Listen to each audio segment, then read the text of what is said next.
Comme annoncé à la 72e Assemblée générale des Nations unies à New York, Denis Sassou Nguesso a ouvert ce 19 octobre à Brazzaville les travaux du 7e sommet ordinaire de la Conférence internationale sur la région des Grands Lacs, en sigle CIRGL. L'espace des Grands Lacs est marqué par de nombreux conflits. Les situations de crise dans la région des Grands Lacs constituent l'un des chapitres essentiels de l'agenda des Nations unies en matière de paix en Afrique. Les représentants des 12 pays signataires de l'accord cadre pour la sécurité, la stabilité et le développement dans la région des Grands Lacs évaluent la situation politique et sécuritaire dans cette région, principalement en République démocratique du Congo, en République centrafricaine, au Burundi ainsi qu'au Soudan du Sud. En fin de mandat à la tête de la CIRGL, le président angolais João Lourenço, successeur d'Eduardo dos Santos,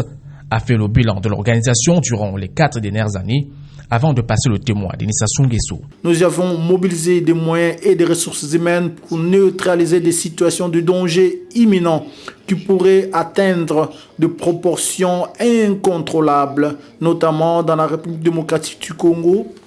en République centrafricaine, au Burundi et au Soudan du Sud. L'Union africaine, qui salue le soutien des Nations unies et de l'Union européenne, appelle à la mutualisation des efforts.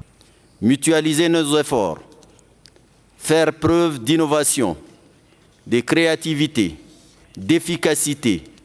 de rationalité et de détermination pour adapter nos moyens de lutte et de riposte aux multiples défis et l'exigence de l'heure. Rappelons que le 7e sommet de la CIRGL est couplé à la 8e réunion de haut niveau du mécanisme régional de suivi de l'accord cadre pour la paix, la sécurité et la coopération pour la RDC et la région.